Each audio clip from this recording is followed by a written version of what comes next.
Hello dear friends, welcome to my channel. We are together. Today I am going to explain you about aldol condensation.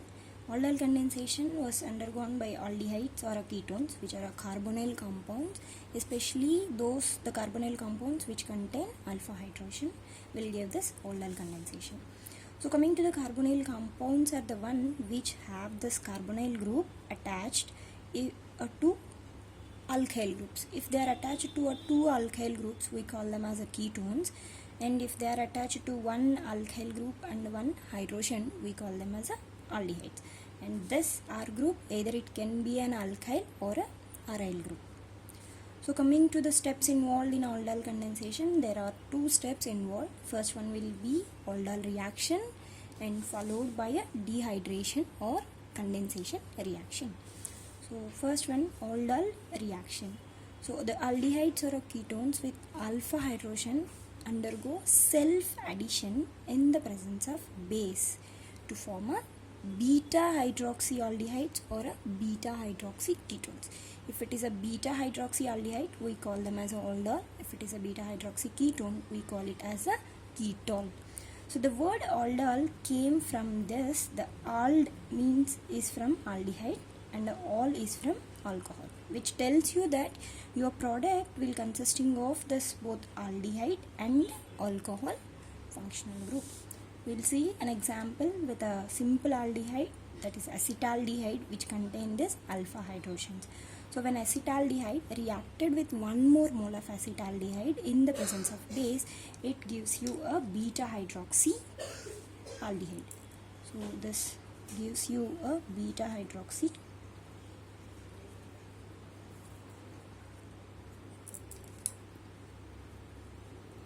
aldehyde.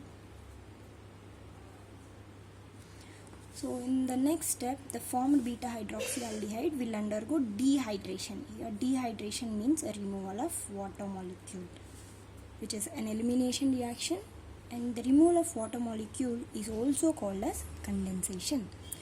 So the formed aldol or a ketol, upon undergoing dehydration in the presence of heat or a base, it will gives you alpha beta unsaturated carbonyl compound.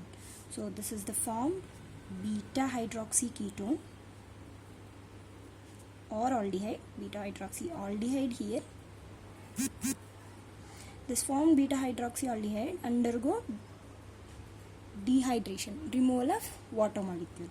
So here this is an aldehyde functional group. The carbon attached to this aldehyde functional group is alpha carbon, whereas the next carbon is a beta carbon. So from this alpha and beta position, the O minus is removed along with the H plus from alpha position, which is removed in the form of water molecule, and it gives you a unsaturated compound.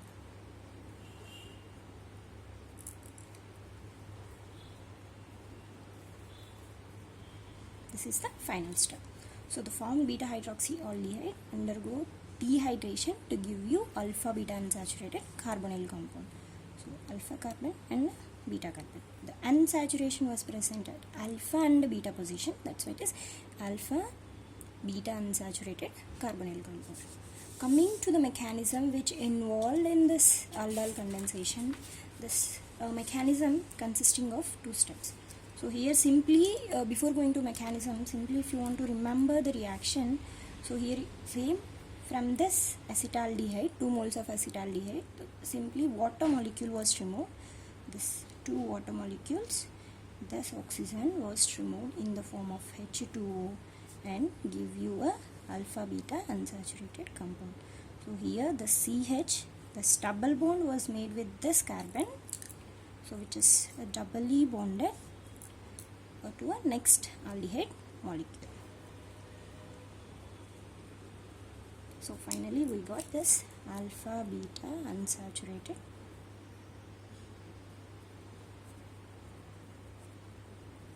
carbonyl compound.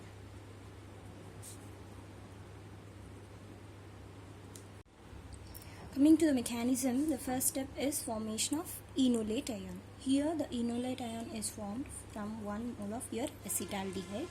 So this acetaldehyde, upon reacting with a base, the hydroxy group of your sodium hydroxide go on acidic hydrogen and removes in the form of water molecule. So from here hydroxy group OH minus, and it is removed in the form of H plus, whereas the shared pair of electrons will move towards the carbon itself. So this OH minus and H plus removed as a water molecule, and it leads to the formation of enolate ion, where you can see the negative charge on the alpha carbon. Coming next step, this formed enolate ion will undergo step 2, and the enolate ion attack on the unionized carbonate compound.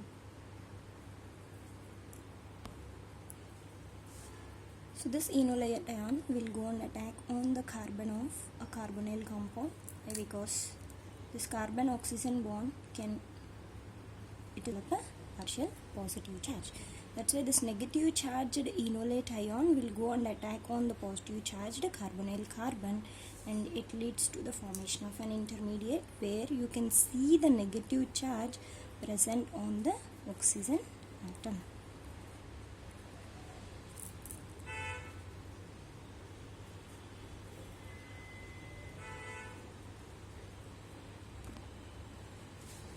So this intermediate which is formed here, you can see an oxygen is getting negative charge. In the next step, the negative charged oxygen react with the water molecule, where the water molecule which is produced in a first step, it will react with the water molecule and gives you the beta hydroxy aldehyde. So here negative charged oxygen atom, and it gives the beta hydroxy aldehyde.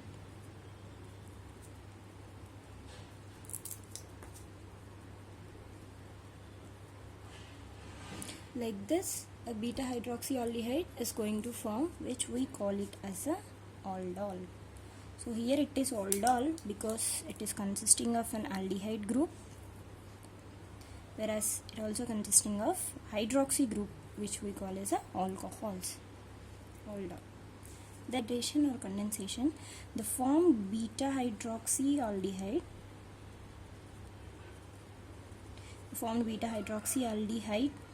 upon heating or in the presence of medium, there is a removal of water molecule. Dehydration itself a removal of water molecule.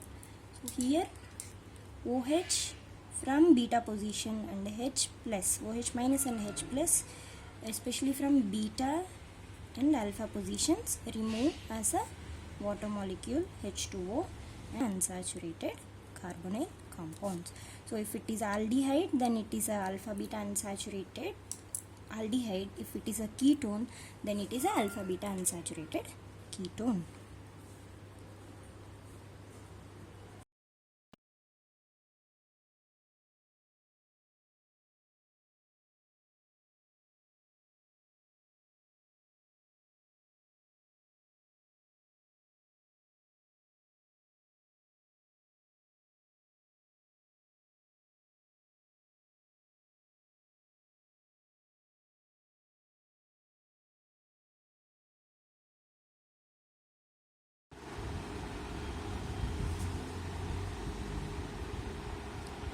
Alpha beta unsaturated aldehyde is going to form finally.